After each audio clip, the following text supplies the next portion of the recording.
Hi, my name is Matt Hilton, and I am a realtor in Dallas, Texas. And I'm so excited to share on Conversations with Pearl today. Hey everybody, I am back. This is Pearl with Women Successful Living, and we're on for another episode of Conversations with Pearl. And you guys, if you're a normal listener on here frequently, you know it's very rare that we have gentlemen on the show. And 2 days in a row now, I've had the pleasure of having met some amazing men through Michelle Jewsbury. And today is no different. We have a great guest today. And today our guest is Matt Hilton, and he is a lifelong entrepreneur, a Dallas native with an unmatched knowledge of the Dallas-Fort Worth Metroplex, and the first to graduate from a major university on both sides of his family. As the eldest of 4 siblings and a devoted father of 4, Matt's passion for real estate over the past 2 decades has propelled him to become consistent top producer among his peers. Beyond his thriving career, Matt finds fulfillment exploring the world, impacting lives, and hosting the Matt Hilton Show. And it was at the age of 43 that he broke his silence, embarking on a purposeful journey to live his truth. Today, as a captivating speaker, Matt imparts the 5 essential declarations that empower others to embrace their own truth. His mission is simple yet profound: to inspire imagination, lead with love, and listen intently to the stories that shape our shared human experience. Matt, welcome to the show. Thank you, Pearl. Thank you for having me. I'm excited to be here. So excited to have you here. And let's talk about. First of all, I love Dallas, Texas. I have many friends in the area there, and I always try to sneak away and go visit with them as well. So, tell us about Matt. Tell us a little bit, like, what led you down the path, and give us a little insight to your story. Yeah, thank you. So, thank you for that introduction. And a lot of who I am and where I grew up and all was already stated, but I did grow up here in the Dallas-Fort Worth area. I'm the oldest of 4. I'm actually a father of 4 as well. So I have 3 girls and a boy, and they are my pride and joy. They are my, what you call my why of, why I do what I do. And so that is a little bit about me. I was a straight A student in school. I love to go out and ride my bike, and I threw papers at the age of 10 years old. And the other day, Pearl, I was looking in a box of just goodies my mom had given me years ago, and I found this letter that I had sent out to everybody in the neighborhood that I threw papers to, with an introduction, my phone number, my address, and a picture was at the bottom. And so at the age of 10, and I was already learning how to market and do all that sort of stuff, and didn't even know what that was. So it was interesting. That's funny. I mean, I was just sitting there to talk about throwing paper. So my husband, he used to do that too. He goes, yeah, I was a newspaper delivery. I'm like, we don't even I don't even think we have the option to have a paper delivered anymore. Yeah, I haven't seen papers on people's sidewalks anymore. Who would have thought we'd be in a digital world of reading the news online, back then? And how cool is, like you said, like you found that notes, and a look back into our childhood and what you did. Like you said, you're already learning the market and being an entrepreneur back then. It's just so cool. And so let's talk about I've been talking a lot lately online about our saboteurs and judges, and how our childhood shows up in our adulthood. And for the moms that are listening and dads that are listening, understand that what we say and our actions towards our kids to like 7, 8 years old, it impacts our adulthood. And if you think about that, I was sharing my story with the transition. We were hoping to help my mom move here, but that's gone south. And so I was like going, wow. When I got home, and I actually last week I had a one-to-one meeting with somebody I had met through a mastermind I'm doing. And she's a trauma coach, but she works with people. She's an accountant trauma coach, which I thought was really cool. And her name is Juanita. And she works with people who they get to a certain level in their income and they get stuck. And she's like, let's talk about why you're stuck, why you don't think you deserve to earn more. And Right. when she was walking through it, she sort of coached me on our session together. It was really cool. And it brought up, like, yeah, when I was young, when my mom and dad had me, they were like barely 18, 19 years old. And here they are, my mom's stuck with this baby at 18 years old. And my dad's off to war. And she's like, you basically took your mother's youth away, because she's stuck with you. Your dad's at war, and she's watching all her friends go out and have fun. I'm like, wow, that was, that explained why my childhood was the way it was. I was like, and why I became a people pleaser, because, I was helping babysit my sister and brother and do all these things that, to make sure I Yeah. served my parents. And so what would you say that some of the childhood things that happen in your life have affected you today? And I know it's going to lead us into your story as well. So wherever you want to go with it, go take us away. Yeah, no, I appreciate that. So I kind of come at it from a different perspective, maybe, because I grew up very similarly. My parents were 18, 19, actually 18 and 20 when they had me. Um, and we grew up in a 1,300 square foot house. Again, there were six of us, four kids and my mom and dad. My mom and dad gave their master bedroom or primary bedroom to the three boys. And my sister got her own room, and they went into one of the secondary rooms also. Getting ready for church services in school, in a 1.5 bedroom house with six people running around, was quite interesting. Mom was very much on schedule. She cleaned the house every day, like she vacuumed every day, swept. She dusted probably twice a week, if not more. So our house was very clean.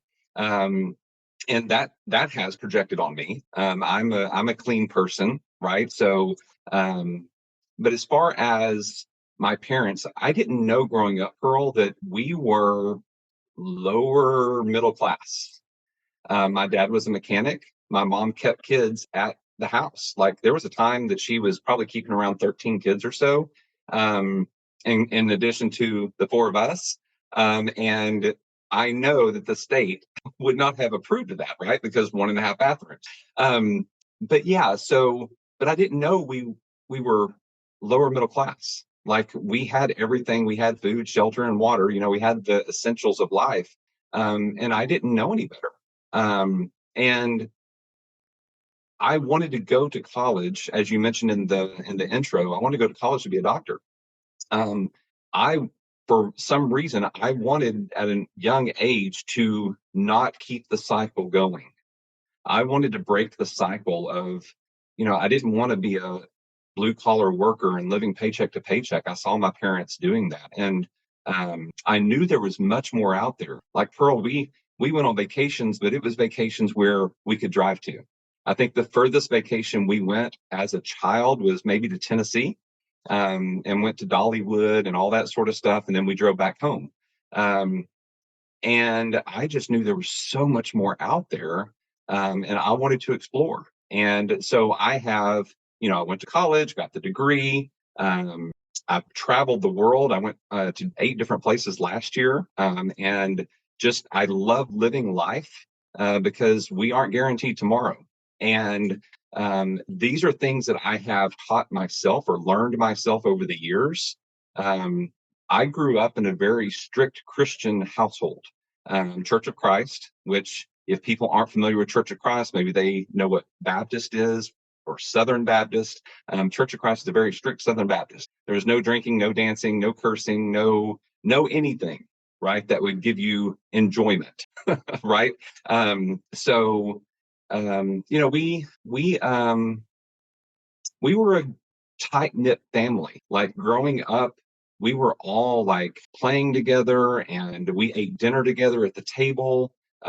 We had so many fun conversations and memories, at the kitchen table. Um, but I did grow up learning and being, programmed through my Christian upbringing. And I was programmed that certain things were not good, and that if those things were in your life, then you were not a good person. And I think that when children grow up and they hear that they're either good or bad, that is not good for their psyche at all. Because you don't want to ever think that you are a bad person. What you do is bad, maybe, but you are not a bad person, right? And I think when we tell them, "Oh, you're a good boy," or "You're a good girl," or like that, just that messes with people. So yeah, that's Yeah, that's so true. Like what we say and what we, to our kids, and that's so true. Like you're right. You do good things, and there's things that we do that are not right, that are bad, right? And so to have a conversation with our children or with the whoever the challenge is with is to have that conversation. Being like, you know what? And I remember I used to coach Dale Carnegie, and one of the things we talked about was like find the action that was good, and then mhm, avoid the but word, because the but word is your eraser, right? Right. And the word and is such leads you to, what I saw, Johnny, I saw you talk to your friend that way, and I saw you listen to them. I saw you be concerned about what had happened to them. And, because maybe they were bullying them, right? And then you can say, and when you then started saying all these bad things, whatever, that's not fair to your friend. That's not acceptable behavior, whatever that is. I think it's so important. And I wrote down Footloose movie when you were talking about the dancing and everything. That's Uh-huh. my favorite movie. Actually, that's the first date I had with my husband to go see that movie. And I love that movie.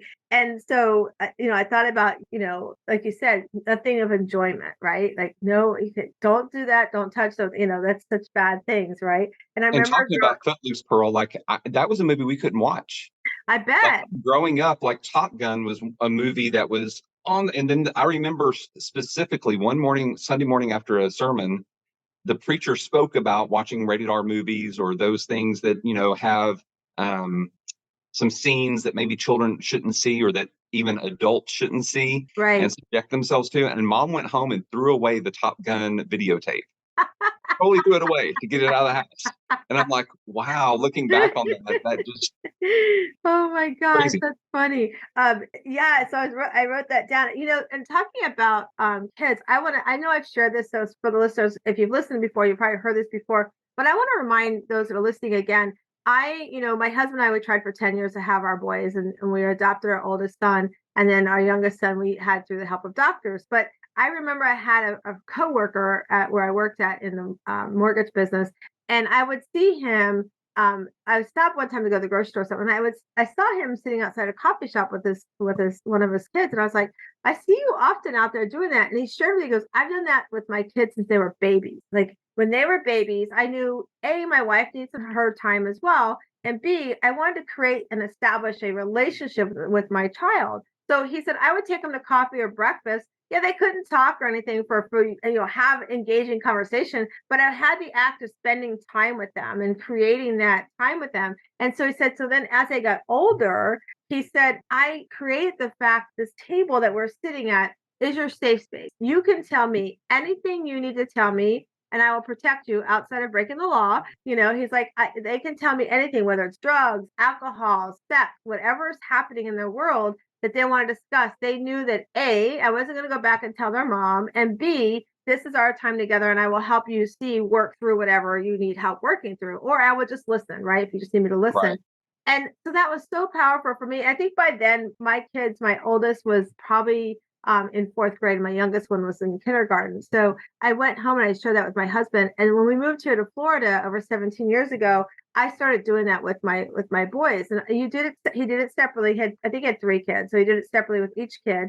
And what I found was as my kids got older and became, in high school and like that and their adulthood, my oldest is forever 25 and my youngest will be 24 in January. But I Hmm. remember they would call me. Like my oldest, it was sushi. If he called me and said, Mom, can we go have sushi? I knew he wanted to talk. My youngest one, it was about going to the movies. Hey, Mom, want to go catch a movie? I was like, okay, we're going to have a conversation, right? And so I think that for those that are listening, creating that safe space for your kids to allow them is so powerful, even when they're little, because like we talked about, the things we say or do can Yep. affect them as they become older, right? And so you can create that space of saying, you are seen, you are heard, and you are accepted to be seen and heard, right? And so I love that you talked about that. And then I also want to touch on how you're right. Life is so fleeting. We don't know what the next 5 seconds is going to happen. And, my world was that on July 25th of last year, where literally 20 minutes after we had talked to our son, he lost his life in a car accident, so you don't know. So, I mean, I knew then, even before we lost him, cherish every moment, spend every time together. I mean, like I said, we talked to him 20 minutes before he passed, but the day before he was in my garage doing some work with my husband, and we're throwing water bottles at each other, so we had those great moments together. And so I love that you remind us of that, because it's really important. And then the other thing too that you talked about was breaking the cycle, right? So I want us to lead to that, because I know you had a cycle you broke, not just with the blue collar cycle, but you also had some things that were very, changing for you in your life. And I want us to touch on that. But we have to realize and understand we don't have to continue the path of what we've grown, what we know. You can break the cycle and it's okay. I mean, with me, I was a daddy's girl for the world revolved around my dad. And when we had our kids, my parents were very involved, very excited for us. But as our kids became voices of their own and they could share their voices, behaviors that I saw as a kid that I kind of forgot about it, we kind of bury that sometimes, started to come out towards my children. And one that was not acceptable that I had to put a permanent fence and lock the fence on was that my dad became racist towards my oldest. My oldest we adopted, he was mixed race, and his behaviors and actions. And the thing was, my son, even though we had that safe space of having time together, he still was trying to protect me because he didn't want me to know what his grandfather was doing. And he had a friend come and tell me. And like I said, I locked that fence up. And with my mom, here we are years later trying to help her and everything. And there's actions and things that she's doing, behaviors that I remember seeing as a kid. And I was like, you know what? I coach and I talk about and I work on boundaries, setting boundaries. And so, back in the day, we were told, accept the behavior, they're your parents, right? And I locked the fence and I did a TikTok about this where you can divorce your parents. It's okay because it's no different than a relationship that you're in that's a not a healthy relationship. What do? We leave. We leave relationships that are traumatic to us, that maybe are domestic violence, sexually violent, whatever those are. We leave those. It's okay to say, I'm leaving my parents. And if you're listening, it's okay to say the actions of my kids are not acceptable. I have a friend who her son was a severe addict, and she said, you're not allowed here. You're not allowed in my life. When you clean up, I'll be here. And that was after trying, I'm not saying just kick your kids out, but that was after trying years upon years upon years with trying to help with rehab and things like that. Sometimes we have to understand. And, it's funny, we were talking about church. I went to a retreat years ago, and our pastor, we got to have some one-on-one time with him. And he said this, and it was so profound for me. And so if you're listening, take notes. He said, Pearl, we don't get to pick our parents. God picks our parents for us. We're going to love them because they are our parents. However, this is your game of life. If you are a baseball fan, a football fan, whatever game you're playing a game of life. So if they can't play by the rules you set in the game of life, they sit on the bench and it's okay. And I'm telling you, Matt, once he told me that, I was like, this is so powerful. And I was 43, 45 years old. My parents divorced after 40 some years of marriage. It was like I'm being pulled, right? So I love that you talked about breaking the cycle, because that we can break the cycle of saying, well, yes, that's because of who they are. We have to accept that. You don't have to accept that behavior. You can set boundaries around it. And that's what I love coaching women on, that is, how do you set boundaries around your life, around difficult relationships? How do you set boundaries around relationships you still have to be involved in, that you don't want to be involved in, but you've got to have interaction with, right? And so I would love you to talk to us, lead us into, we shared in your bio that, at the age of 43, you broke your silence and you started on your journey. I would love you to share that journey with us. Sure. It's a long journey, Pearl. And I appreciate you talking about the safe space at the table, because growing up, I didn't feel like I had that safe space. Like, I felt that there would be immediate judgment, that there would be immediate, pulling away. It would ruin the relationship I had with my parents. And I said I was a straight A student. I never got in trouble in high school. I wasn't the partying guy. I wasn't that person. I would go to school, I'd come home, I'd do my homework. I did all the right things, right? Because one, I didn't want to disappoint my parents. And so, growing up, I would have conversations, Pearl, because I didn't have an addiction. I'd have conversations with God about, take these feelings from me. Why did you create me just to condemn me? Because in the Church of Christ, it is taught and programmed into you that if you are attracted to the same sex, that is a sin and that is an abomination to God. And so growing up, if you can imagine having those feelings of attraction for someone, or men, people of the same sex, it's like that, that what you have been programmed to believe is that you're an abomination. And if I'm an abomination to God, what is that going to be to my parents? And what are they going to do? All these things are going through my head. And I was resilient. I was able to wear my mask and wear it really well for 30 plus years, because I realized that there was this attraction around the age of 10. And, I went through life and I prayed, I read the Bible, I did everything that I thought I was supposed to do, except for talk to people about it. I never talked to anybody about what I was going through internally. Um, and so I got married. I thought that would help, right? It would take the feelings away if I did what I was supposed to do, right? My ex-wife is a teacher, and our son, who just graduated in May, decided he didn't want to go to college. He's going to go to tech school in the fall and next year. And as an educator, they impress upon kids all, you have to go to college. You have to go to college. Well, college isn't for everybody. And so, you know, doing things that you feel are the right thing to do aren't necessarily what is right for everybody, right? So yeah, we had 4 children, as I stated earlier. And in 2016, I realized, and that was when I was 43, I realized that these conversations that I was having with God, nothing was changing. He wasn't taking the feelings away.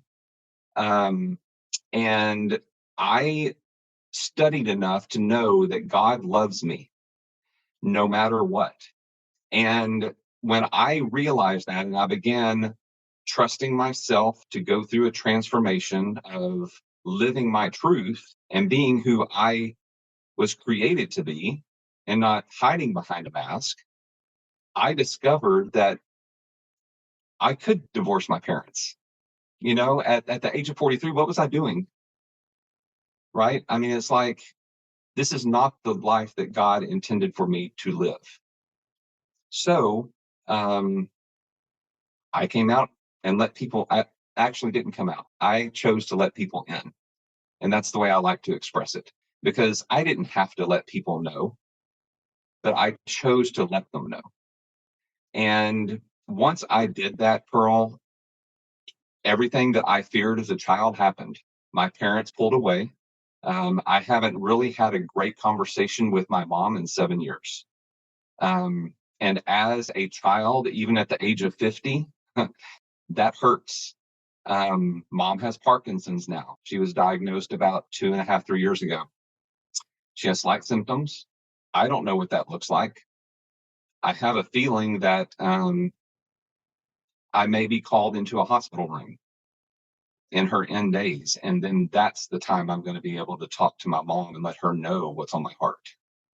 And that breaks my heart because, whew, I want memories, right, with mom. And I'm sorry I'm getting upset. Um, but even to this day, I know I made the right decision Yeah. because I am able to now, in my opinion, be a better father to my kids because they know, because they see at Christmas and birthdays and all the things, my ex-wife, everybody going to my parents' house, including my children, and dad's not there. Right. And so they see that. And I have been able to tell them, look, I don't care what happens, what you do, who you are, like, this is a safe space and I will always love you. You will always be welcome into my house and at my table. I may not agree with you. I don't like you all the time, right? But I will always love you. Right. And I think as parents, if we could understand that, and because I don't know if you know this, but of the homeless youth in America, about, I think it's close to 70% of the homeless youth identify as LGBTQ Mhm. plus because they have been kicked out or they don't feel safe at their home or whatever that. And so they're couch surfing at different friends' houses and this, that. And that is real, Pearl. Right. And I think as parents, if we could love our children, Right. in an unconditional way, like it does not matter what you do. Yeah. Like, I don't agree with it, but I'm still going to love you. Absolutely. I love that you said that too, because that's one of the things too, like with our boys, we always said, our son Matthew, who struggled with alcohol, we helped him with rehab. He was doing really well. But we always said, our home is your safe space. No matter what, we may not agree with what you're doing. This is your safe space with rules. Like we do have rules that you need to abide by, Mhm. but this is your safe space. And so and it's so, so important. I think, what happened was there was an age, like with your parents and my parents, that these things you just don't talk about. These things are not acceptable, by whatever it's through faith or whatever they're being told. They just in their mind think it's not acceptable. And this whole kind of, and we're seeing it today. Like, you talked about your mom, my mom, same thing for me. Like I was there 2 weeks ago, packing up her house, we have a chairlift we put in our home. She basically, my upper level of my house could be like her apartment. We are creating space for her to live with us safely. Right. And unfortunately, in today's world of like what's happening in these politics, I never thought in my household I would see that because I live in a state that I live in, which is Florida, and because I choose to not be vaccinated, maybe you have a conversation with me why I have health issues that my doctor who's pro-vaccine said, I don't want you getting vaccinated because I don't know and I'm concerned for your health. I was like, I'm in for that. I'm okay. He's my doctor. However, I never thought in my day and age that I would have an uncle who would threaten my livelihood and threaten to go on social media and say horrible things about me only because he didn't want my mom here because A, I'm not vaccinated, and B, I live in Florida, and C, who he thinks I voted for, which I thought I lived in America, could we ever free.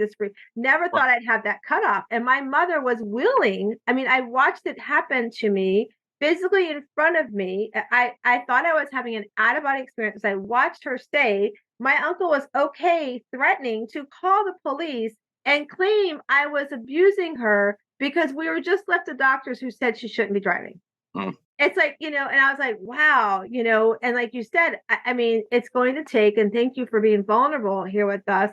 It's going to take the day she's on her deathbed to say, I'm sorry. And at that point, I don't know that I will accept that apology. I don't know that I will even show up. Like with my dad, when he became racist, I wrote him a text. I sent a message to all my family and said, while he's physically here, he is no longer of an able body to be my father. So when he does pass, I don't need to know because as far as I'm concerned, the man that I knew as my father has already passed away. And so I don't need to know those things. And those are all about the boundaries we have to set, even around difficult situations, even around people like our parents. And, and it's hard because that kid within us, you were very vulnerable showing that was that child within you. We want the love of our parents. We still, even at 59 years old as I am, still want my mother to fight for me. And I watched her physically sitting next to me, not fight for me with my uncle. And I was like going, and I literally said to her with my brother and my husband on the phone going, you're okay with this behavior? Like I'm 59 years young. My son is deceased and I still fight for him when people say things like, oh, he committed suicide, which he didn't, all these different things. And I'm like, you fight for your kids, So yeah, you're right. And it's important, like you did with your kids and I taught my kids. And if you are a parent listening, it's not too late to set that safe space.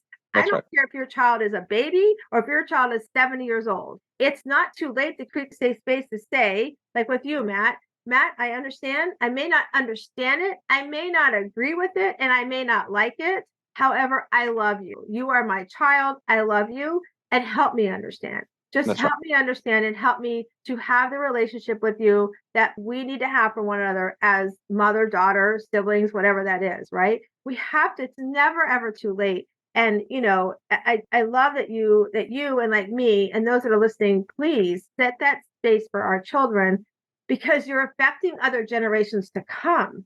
You are showing them how to parent before they become that parent.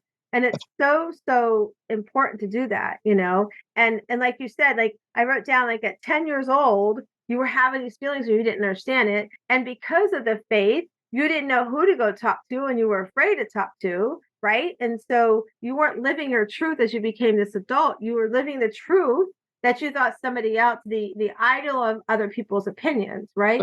And to those that are listening, this applies in everything, not just your sexuality. It applies in everything. Are you living your truth? And why are you not living your truth? Are you saying yes? Like I tell everybody, I'm an overcoming people pleasing addict, because you could ask me to fold your socks and I'd be like, I'll be there in 5 minutes. That's the kind of people pleaser I was, right? So are you doing the things because you're an avoider? You don't want people to see what's really inside your home and your life and what you are doing. So you're doing that imposter syndrome. Are you a people pleaser and you feel like I have to say yes to everybody because that's what, if I don't, they're going to think I'm this terrible person.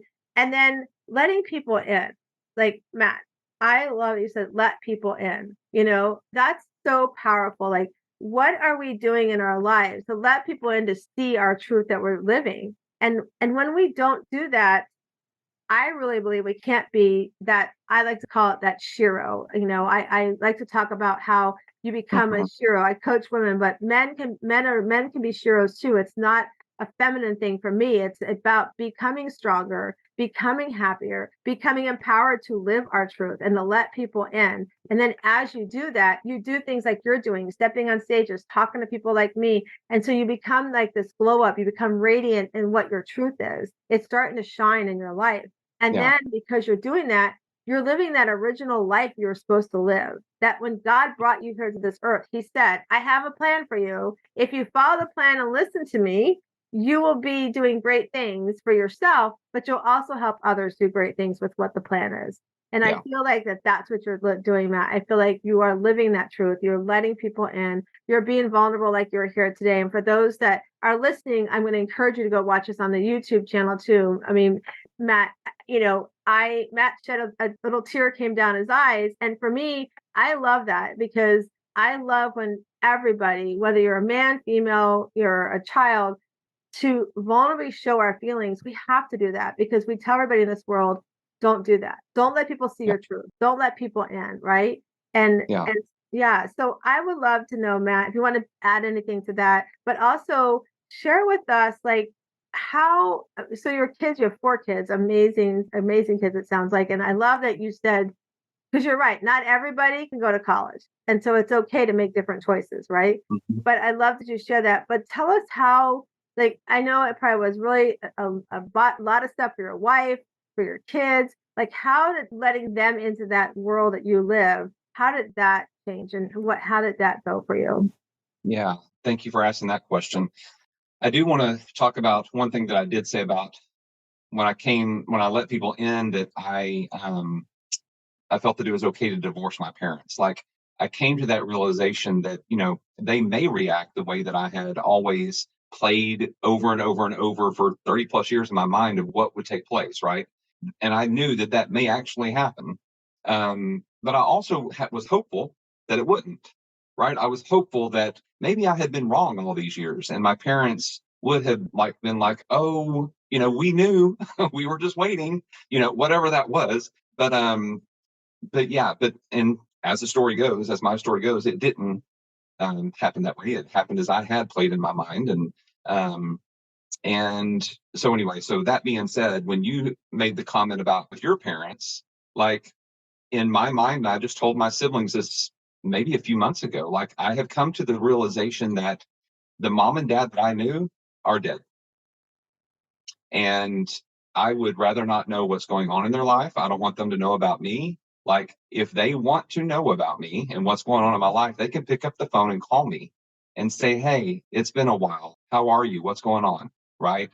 Um, but if it does come down to being on in a hospital bed, and my mom says, "Hey, get Matt here," or whatever, like, I don't know that I would go. Like, I just that's I'm going to cross that bridge when it comes. But yeah, so there's that. As far as my children and my ex-wife and all that went into that, um, I'll go with my children first. I raised them the same way I was raised, Pearl. So my oldest was 15, and I'm going to get emotional here again. She was 15, and of course, she was the leader of the children, right? So I specifically remember that day when my ex-wife wanted me to have that conversation with the children, as maybe a week or two after I had let her in, and she wanted to be present, and I was adamantly opposed because I wanted to speak to each one of my children separately. I had a 15-year-old daughter, a 13-year-old daughter, an 11-year-old son, and an 8-year-old daughter. Right. So what you tell an 8-year-old is different than what you tell a 15-year-old. Right. And so, but she insisted, and I was like, this is not a battle I want to, die on the hill for. So, okay, we'll do it. That was the worst day of my life. Um, just to see my kids' reaction. my ex-wife going off the rails in front of my children and having an emotional breakdown in front of them. Like it was bad. And from that point, my daughter, my oldest daughter, she told me that I was going to hell. Could not understand, what was going on, why I was doing this. And in reality, Pearl, this is what was going in my mind too. Like my life was good in 2016. I didn't have to do anything. I had chosen to be heterosexual, right? I mean, I didn't have to do anything to change the trajectory of my life in 2016. I could have continued on, continued to wear the mask, continue to play that role that I was in, and I chose not to. And I'm so glad that I didn't, because if you are watching or if you're listening, go to the YouTube channel. I shared this on Michelle's podcast, but this is me. This is me in 2012 before, and this is me in 2022. Now, these are Texas driver's license photos. I did not do anything to doctor them up. I weighed the same in both photos. So you can see me as I'm struggling, going through life, and this is me in 2022. So much joy. I look healthier. I look younger. In my opinion, I do. So all that being said, my oldest daughter called me up probably about 3 years after she had gone to college. And she called me up one night and she was like, Dad, and it was like at 10:30. She never calls at 10:30, right? And she was like, have you ever seen the movie Love, Simon?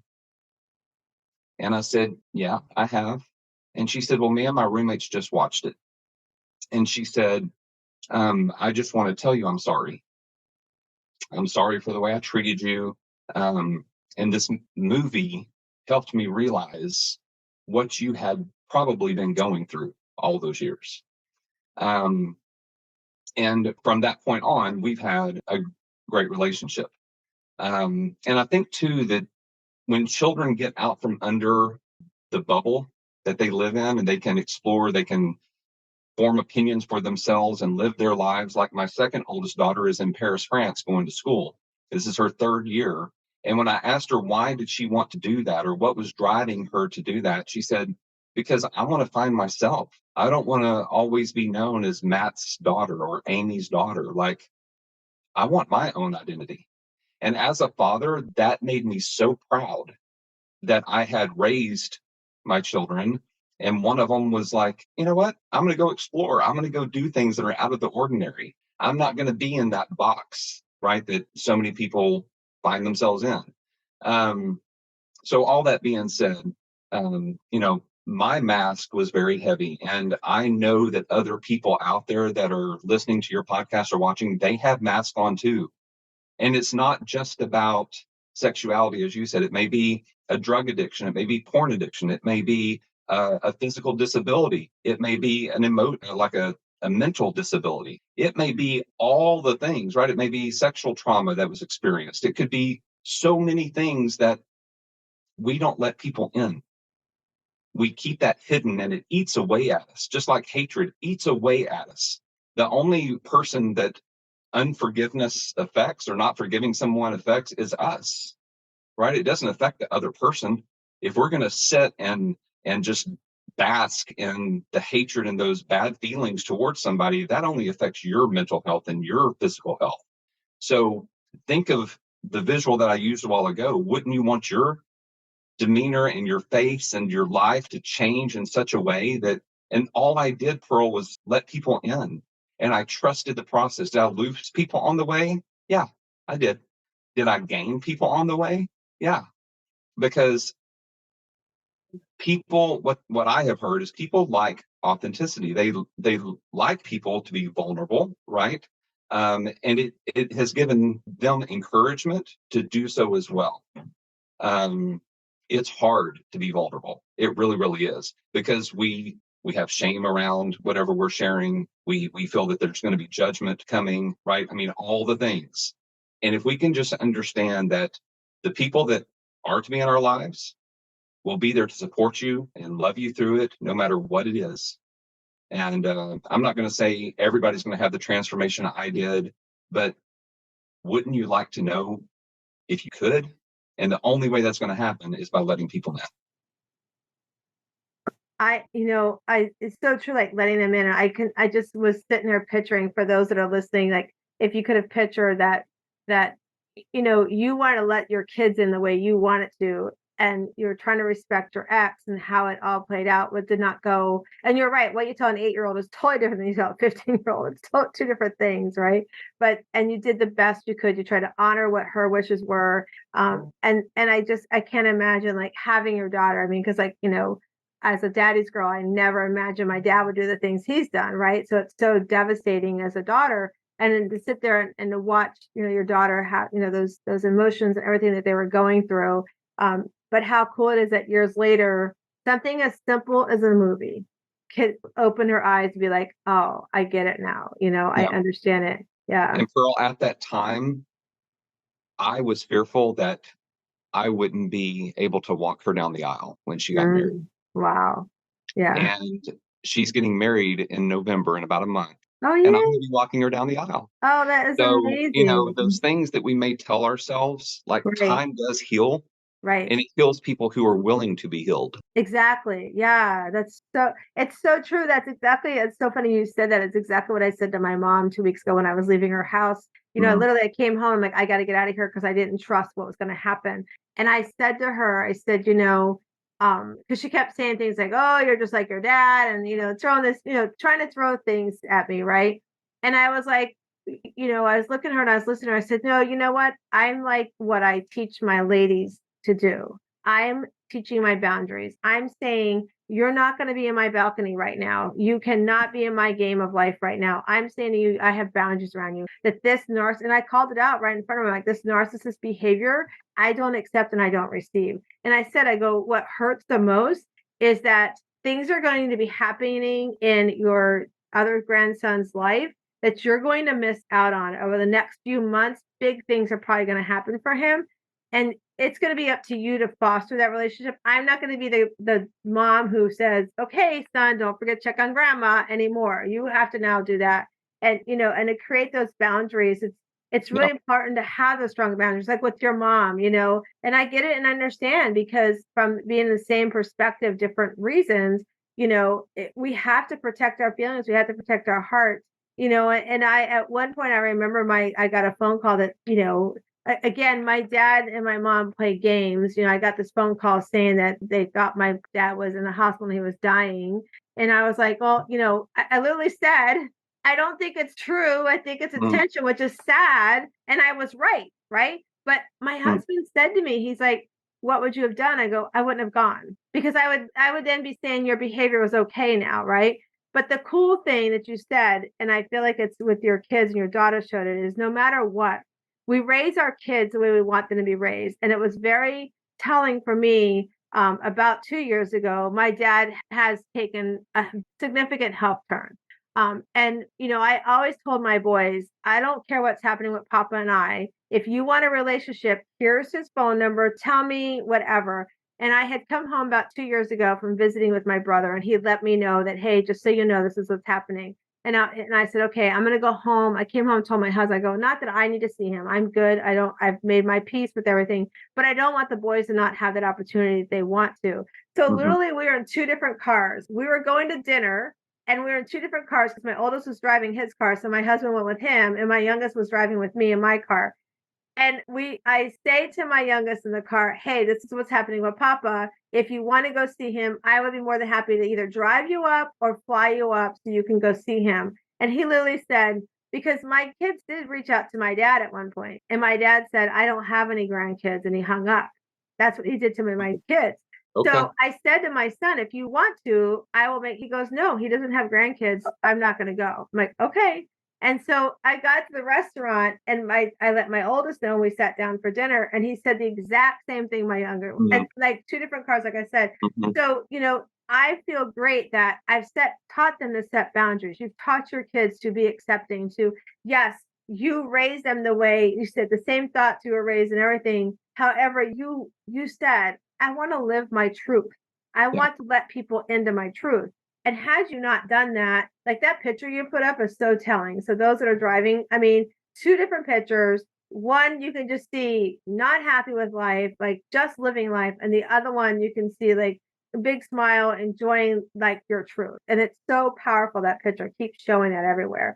But I think you showed your kids that it's okay to live your truth. It's okay to let people in, and it's never too late. It doesn't matter how old you are. The other thing too I wanted to share is my oldest daughter, again, about maybe 6 months or so before the whole conversation about the movie, she called me up and she was like, Dad, I don't know what's going on, but two of my friends have come out. Like one is, transsexual and another one is a lesbian, and they've confided in me and told me their truth. And she was like, I don't understand. Like nobody knows our story. Like I don't. She's like, I don't go out and tell our story to everybody, right? And I told her, I said, Caroline, it's because your aura is one of acceptance. Like people sense that, right? Right. And it's not an aura of, oh, she's going to be judgmental. So that is a great thing. And once I got off the phone after that conversation, I was like, wow, this is Yeah. so powerful that my children are even transforming. Yeah, because you've shown them how it is to be accepting. You show them how it is to live the truth and to let people in. I think it's powerful. I actually, in my head, I'm like, I could see you and your daughter standing on stage together talking about that to Mm. other, like, you guys should really talk about that, to sharing it with families, to share that your story, and let her share her side of it and how she came to acceptance as well. I think it'd be a powerful story to share. So I'm just going to put that. So when you do Okay. that, just Thanks make for sure planting that seed. yeah, when you do that, just tell me and I'm going to come and support. So Okay. I Thank just you. looked over and oh my God, we are having such a great conversation. We have like just a few minutes left. So I tell everybody how they can find you. Yeah, so I do have a talk show as well. It's called the Matt Hilton Show. It's on YouTube, Spotify, all the things, anywhere a podcast can be published. So it is out there. It's a weekly podcast every Wednesday. A new episode drops, and yeah, so excited about that. It's interviewing fascinating people with inspiring stories. The other way to get in touch with me, if there's anything real estate related, if it's anybody moving anywhere within the United States, because I have a full network of agents. HiltonRealtyAdvisors.com is a great website to go to and do that search. Or you can always call me. I don't know if I want to give my phone number out here, but they will find it anyway. Yeah, so we'll put all of that in the show notes so they can find you Okay. as well. And I'm so excited you were on the show. It's awesome to have somebody of the opposite sex on our show for every so often. We love it. So everybody, I forewarned Matt that I'm going to do the Better Questions, Better Life. So if you're new to the show, we have these great cards. They're called Better Questions, Better Life. They're from my friend Carol Gill. I get no feedback. I make no money on it, but these cards have been a huge impact in my life, especially over the last year with the loss of our son. But there's 77 different cards that just ask you questions that you can journal on, you can meditate on, you can just take a picture and think about it all day long. So Matt, I'm going to shuffle them. You're going to tell me when to stop. So here we go. Stop. All right. So Matt, your question is, what do I appreciate about me? How befitting for our conversation today. Oh, wow. Yeah. What do I appreciate about me? So I appreciate my being able to live my truth, to be brave and courageous enough to do so.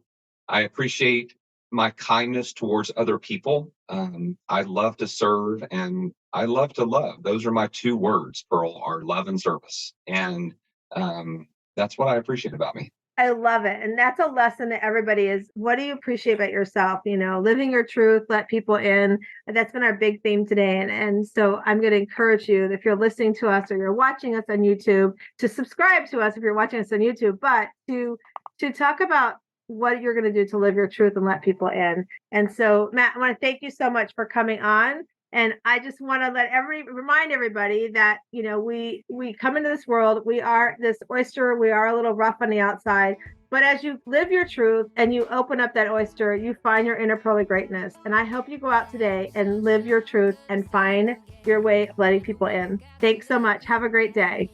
Thank you, Pearl. Hi, my name is Pearl Sharenza, and I'm with Women Successful Living. And I want to tell you a little story. You see, once upon a time in the middle of COVID, I noticed that more and more women were overwhelmed. We were having to balance households. We're having to become teachers. We're having to work our job while we're trying to become a teacher. We were sitting in our home with our children and our spouses or our loved ones and feeling overwhelmed. We were lost for where we're going to find space in our own house. So I was feeling that this overwhelm was stressing women out more, that they felt like they could not have a Calgon take me away moment. They felt like everywhere they turned, somebody in the house would find them, or their job wanted them on another Zoom meeting. And I just felt so sorry for these women as I spoke with them and felt the pain because I too was feeling sorry. I was feeling sorry that I couldn't go out and do the things I love to do. I could go out, yes, and take a walk and sit on my front swing, but I couldn't go to the community meetings and the fundraiser functions or go have lunch with a friend or go to the movies with my husband or just take a moment away from everything that we're responsible for as moms and wives in our homes, right? You become that CEO mom and you're running a household. But then if you're working outside of the household, not only are you a CEO mom, and if you're asking what a CEO mom is, that's a mom who is running the household. Because let me tell you, you're not sitting around eating bonbons every day. You truly are running a business of a home. But then maybe you also work outside of the home. And here you are, you're trying to balance working in the home, working outside the home. And then maybe you have children and you're having to learn how to become a teacher because bless our teachers, they're trying to learn a whole new way of teaching through Zoom. And so as I spoke to the women in my community and my clients, I found they were also feeling all this overwhelm. They were becoming stressed. They were sitting in the home with all their children and their spouse, and they're going, I'm with you 24 hours a day, 7 days a week. I love you, but I don't love you that much. Were you feeling that way too? So I found as they were feeling this way that I had to do something. And every day, about a month after into the pandemic, I decided to try something new. I decided to create a space where we could meet via Zoom. And yes, I know another Zoom meeting, really, Pearl, but I just knew that was the only way that we could get together. And the rule was you had to go in a room where you could put a note in the door and say, I'm on a break. I'm on a timeout. Whatever you want to call it, you could make that note on your door. Because really, we have to take time for ourselves in order to really take time and care for our family, our loved ones, and our job the way we know we want to and we need to. So what I did is I created what we called our self-care Sunday evening. And it actually became Shiro's is what we ended up naming it. Because we as women, we are the hero of the house. We're the hero of everything we do for our family, our friends, our job, whatever that is that you're responsible for, right? But are you really the hero for yourself? So that became important to me. So one day I decided I want to pour into these women. So I brought them together on a Zoom meeting. We met Sunday evening, 8 p.m. We finished up by 9 p.m. We just had conversations. What was challenging them? What was the pandemic bringing up for them? How were they doing mentally? Were they doing something to take care of themselves? And if you heard me before, I say bathtubs and taking baths are not self-care, but really during the pandemic, sometimes that's all you could do was get in a tub with bubbles and take a few minutes for yourself, right? So as we poured into them, I noticed that they were starting to enjoy the self-care. They were starting to be less stressed. They were starting to communicate better with their family and their loved ones because they could communicate why they were taking time for themselves. They were able to communicate that it's not that I don't love being with you. It's that because I love you so much, I need time for myself. So on Sunday evenings, we worked on things about self-care challenges. We created a challenge of self-care where every day they had to do something. It could be something that took them 1 minute, or if they wanted to, it could be something that took them an hour. But it was their job to do something for themselves every single day. And then because of that, they saw that their family, they were worried that their family might make them feel guilty. So we started incorporating ways that they could do self-care for ourselves as we also did something with our family, right? So in some cases, we found that we had moms sitting and just watching TV, silly cartoons with their children. That's self-care, right? Or maybe playing a puzzle game or putting a puzzle together. And then when it came to their spouses, we found that they were sitting and finding movies on Netflix or playing cards, or even we gave them a challenge. We have a friend that has these great cards. They're called Better Questions, Better Life. We even would pull a card and have a discussion with our loved one around that card. And then as they were working from home, some of our professional women were finding that their jobs were having much more demand on them, but because they were home, they could actually kind of have more time they could grab for them. Oh, well, you're home all day long, so you really don't need to take a break. So they started finding that some of their jobs and their bosses were expecting them to give more. So we talked about how to set boundaries around our schedules. We talked about how to set boundaries around how much we want to be on Zoom. And as we did that, we found that the women were less stressed and they were actually performing their job performance better. They were having better and more improved relationships with their loved one, with their children. And some of them also had family that were in nursing homes. So we were creative on how to spend that time with their loved ones, but also making sure that they were taking care of themselves. So as we did this, I saw that it was a need that needed to continue. So even though the pandemic is, as we know it today, is over, I found that the women loved this so much, we needed to continue this. And who knew that 3 years ago when I started this, that it would grow into what we have today, this amazing community of women that we still meet every Sunday evening from 8 to 9 p.m. We talk about things that bring us joy. We talk about challenges we're having in our lives. We're talking about things we're having to overcome. We have some women that are struggling in their marriages. We're talking about how we pour into them and how to help them work through communication. We have amazing, amazing guest speakers that come in every month. We've had Jane Pilger come in and talk up to us about our mind and the neurological part of our mind when it comes to our eating and our health and sugar and how it affects our body. We've had Seth Santora come in and talk to us about the smile method and how we have things such as just the smile within us that can make things like mock acceptance, where we're accepting things because we think we have to accept them. Like, for instance, my loss of my son, Matthew. I never knew that when I created this group 3 years ago, almost now, how much I needed these women. And because I have this community of women around me, I met Seth, and Seth taught me about mock acceptance. And he taught me that, yes, I was accepting the loss of my son, but I wasn't truly believing that he was lost. And I was sort of like going through the motions. So ever since I have put this group together, this community of women, we have watched the women flourish. We have watched them have less stress. We've watched them communicate better with their loved ones. We've watched them put boundaries around their self-care so that they can achieve the things they want to, so that they can put their cape on first as they pour into their family even better.